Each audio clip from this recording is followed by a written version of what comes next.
एक ज़माना था जब भारत के राजनेता खूब पढ़ते थे, खूब बोलते थे और खूब लिखते थे।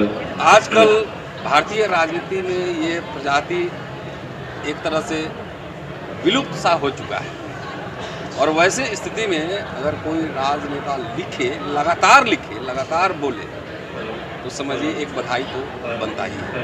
दोस्तों, रतनलाल बोल रहा हूँ और 50वें पुस्तक मेला में हूँ अभी, और हमारे साथ अली अनवर साहब हैं। 2 बार राज्यसभा सांसद रहे हैं, लेकिन सांसद रहते वक्त भी इनके अंदर एक पेशेवर एक्टिविस्ट, एक पेशेवर पत्रकार, एक पेशेवर लेखक जिंदा था। मसावात की जंग पे हम इनसे चर्चा कर चुके हैं और आज एक बुक रिलीज, इनकी एक किताब आई है नई, और किताब मैं दिखा रहा हूँ, अली अनवर साहब की किताब है।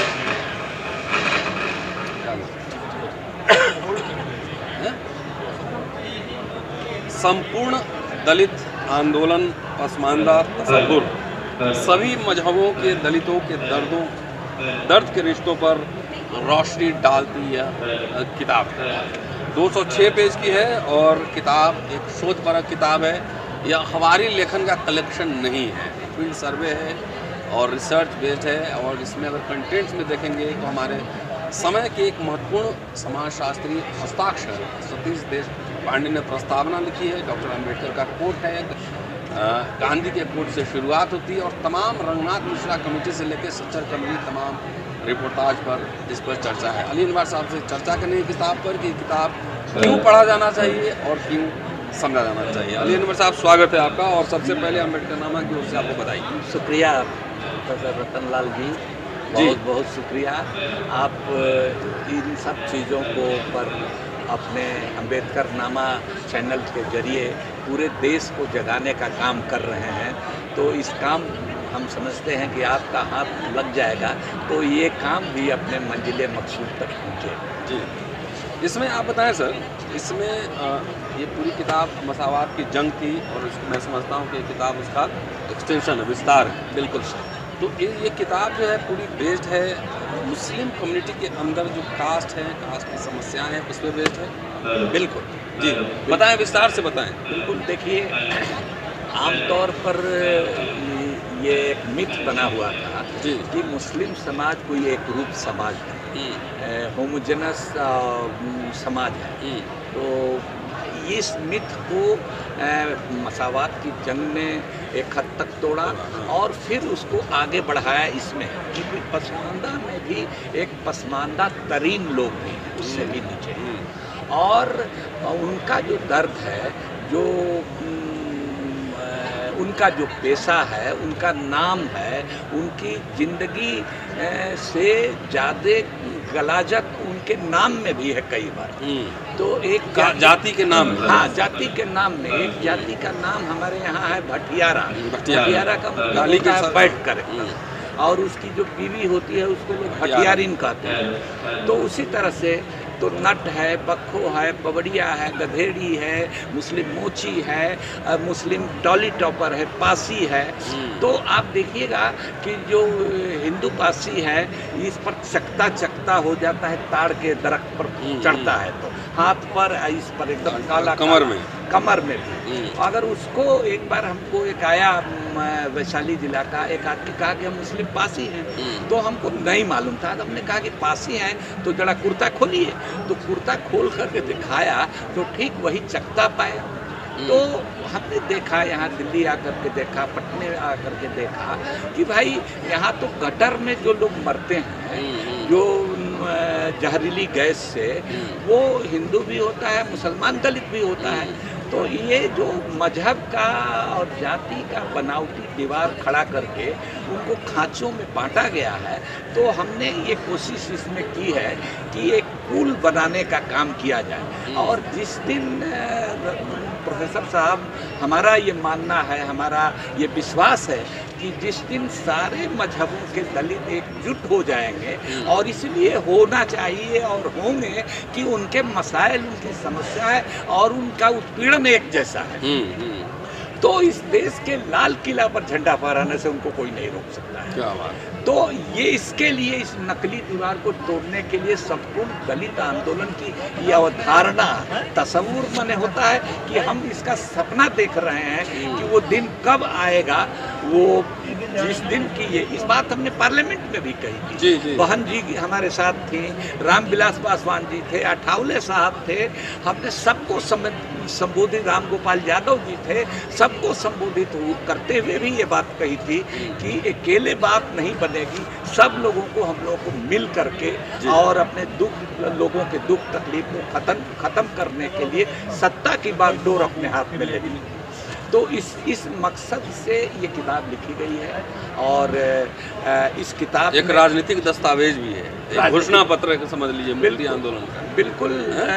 हम तो इसका आकलन आप लोग करेंगे, लेकिन हम ये कहेंगे कि कोई एकेडमी के एक्सरसाइज बहुत इसमें नहीं मिलेगी। एक एक्टिविस्ट की तरह से, एक जर्नलिस्ट जो रिपोर्टाज लिखते हैं उस तरह से हमने इस बात को लिखा। तो ये बात आम फहम ज़बान में है, छोटे छोटे वाक्य, आम पाठक समझ ले, आम पाठक समझ ले। दूसरी हमारी चिंता ये प्रेरित हमको किया ये किताब अभी के दौर में लिखने के लिए कि प्रधानमंत्री मोदी जी बहुत आजकल पसमानदा मैं आने वाला था उस सवाल पर, कहीं आपका मुद्दा तो नहीं हाईजैक कर लिए? बिल्कुल इसकी कोशिश कर रहे हैं। आपने ओपन लेटर लिखा था। कोशिश कर रहे हैं, उसी की कोशिश कर रहे हैं और बार बार कोशिश कर रहे हैं। आपने देखा कि अपनी पार्टी की CEC की मीटिंग में हैदराबाद में इस सवाल को उठाया, फिर दिल्ली में उठाया, और न सिर्फ उठाया बल्कि बीजेपी और RSS के लोग पूरे देश में पसमानदा स्नेह यात्रा निकाल रहे हैं और घर घर जा रहे हैं। अब कह रहे हैं, हमारे लोगों को भरमा रहे हैं कि देखो, जिन लोगों को आप लोग वोट देते हो वो तो तुम लोगों का नाम भी करके नहीं लेते हैं, और हम तो बिना चुनाव लड़े दानिश अंसारी को मंत्री बना दिया, फलनवा को निगम बोर्ड का चेयरमैन बना दिया, ये बनाया। हम हाथ बढ़ा रहे हैं, तुम भी हाथ बढ़ाओ, थोड़ा आओ। तो हम अपने लोगों को सावधान कर रहे हैं कि इसके तरफ हाथ बढ़ाइएगा तो हाथ ही काट लेगा। कंगन वाली कहानी पढ़े थे ना स्कूल में? हाँ जी। बूढ़ा शेर था, कंगन ने के। हाँ वही है। हाँ, हाथ आरती को कंगन क्या। अच्छा, तो ये बताइए, ये सवाल अब मोदी जी पसमानदा के सवाल को उठा रहे हैं, और हो सकता है कि मुस्लिम का जो विखंडन, जातियों का तो जाति है, लेकिन उसको अब सरफेस पे आप ला रहे हैं, ये तो आरोप लग सकता है कि हो सकता है उन्हीं का काम आप आसान कर रहे हैं। हाँ जी, ये आरोप लगता था, लेकिन 98 से जिस समय हमने शुरू किया जी, उस समय ये बहुत आरोप लगता था।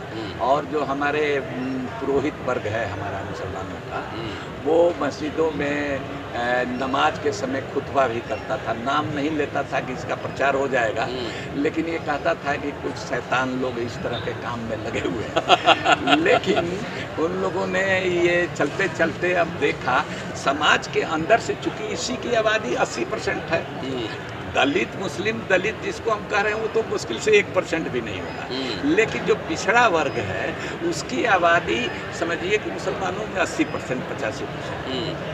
तो इसके तरफ से अब आवाज़ उठने लगी। तो जैसे जैसे ये तबका जग रहा है और ये एकेडमिक डिस्कोर्स में चला गया, कोलंबिया यूनिवर्सिटी में इस पर रिसर्च हो रहा है, बर्लिन में हो रहा है, ऑक्सफोर्ड में हो रहा है, JNU जामिया DU में हो रहा है। आपने देखा कि अभी कई रिसर्च स्कॉलर DU वगैरह के भी और JNU वगैरह के भी यहाँ थे, इस समय चर्चा पर मौजूद थे, किताब खरीदी है उन्होंने। तो कहने का मतलब कि एकेडमिक डिस्कोर्स में भी हुआ, और इसमें सबसे बड़ी बात है कि मैं बाम सेठ का सम्मेलन हो या दूसरे दलित भाइयों का, पिछड़े वर्गों का सम्मेलन हो, जहाँ भी मैं जाता हूँ मुझे बहुत सम्मान मिलता है। और जब हम ये कहते हैं कि आपके और हमारे बीच एक दर्द का रिश्ता बनता है, तो वो लोग इस पर क्लैपिंग करते हैं, और अगला वक्ता जो उनके तरफ से आता है कहता है कि उस बात को और आगे बढ़ाता है कि नहीं भाई, दर्द का ही रिश्ता नहीं है, हमारा आपका DNA भी एक है। तो हम ये कहते हैं कि हम लोगों का DNA भी एक है, तो इसलिए हम लोगों को एक हो जाना चाहिए। और मोदी का जो ढोंग है, बुलडोजर भी चलेगा, मॉब लिंचिंग भी चलेगी, घर वापसी, लव जिहाद भी चलेगा और पसमानदा स्नेह यात्रा भी चलेगी। तो इसका भंडाफोड़ करती है लिंचिंग में जितना होता है बीफ के नाम पर, एक बार मोदी जी से चिट्ठी लेकर पूछे ना कि वो उसमें कौन सा वाला मुस्लिम होता है। नहीं, वो तो उनसे पूछने की क्या बात है, वो जानते हैं। हमने तो कह दिया कि इन्होंने जिस बिल्किस बानो के हत्यारे को, जिस रेपिस्ट को छोड़ा गुजरात में, उसका वो उन्हीं की बिरादरी की है। मोदी जी भी कहते हैं कि पसमानदा है, पिछड़े वर्ग के लोग हैं, अति पिछड़े। तो घाची बिरादरी के हैं मोदी जी, और वो बिल्किस बानो भी घाची बिरादरी की है। तो उसको, वो अपनी बिरादरी को भी तो एक महिला को बचा लेते, तो उनको इन बिरादरियों से, पसमानदा से, दलित से, पिछड़ों से कोई मोहब्बत नहीं है। इनको बस मोहब्बत है अडानियों अंबानियों से और सवर्णों से, इनको मोहब्बत है। उनकी राजनीति करते हैं, भले चंगे तरीके से उनकी राजनीति करते हैं। राजकमल से किताब आज ही आई है और पुस्तक मेला में हूँ, और अब अगर पढ़ना चाहें और मुसलमानों के बीच जो जाति का सवाल है उसको समझना चाहें तो किताब आप जरूर पढ़िए। कितने की है? 199 रुपये की है, कुछ डिस्काउंट भी मिल रहा होगा। तो आखिरकार आप क्या चाहते हैं कि जो दलित मुस्लिम है उसको शेड्यूल कास्ट में शामिल किया जाए, ये सवाल है? हाँ, पहला सवाल है, लेकिन इसके साथ एक शर्त हम लगाते हैं कि जब उनको ले जाया जाए तो दलित शेड्यूल कास्ट का जो एग्जिस्टिंग कोटा है उसको बढ़ाया जाए, जनसंख्या के हिसाब से, बिना बढ़ाए नहीं। हालांकि सिख गए, बाद में बुद्धिस्ट गए, तो एग्जिस्टिंग कोटा 10%, 15% जो है, 15% वो वही रहा। उस समय उनके साथ अन्याय हुआ, लेकिन हम वैसी स्थिति में नहीं जाना चाहते। हम बाहर रहना पसंद करेंगे, उनके साथ हम हाथ मिलाकर चलेंगे, कंधे से कंधा चलेंगे, लेकिन हमारी पहली शर्त है कि एग्जिस्टिंग कोटा जो शेड्यूल कास्ट का है उसको बढ़ाया जाए और तब हमारे लोगों को ले जाए। ठीक। आप देख रहे थे अम्बेडकर नामा, पूरा वीडियो देखिए, सुनिए, शेयर कीजिए। और मुस्लिम समुदाय के बीच, भारतीय मुस्लिम समुदाय के बीच जो जाति और वर्चस्व का खेल है उसको समझने के लिए किताब पढ़ना बेहद जरूरी है। शुक्रिया। जय भीम।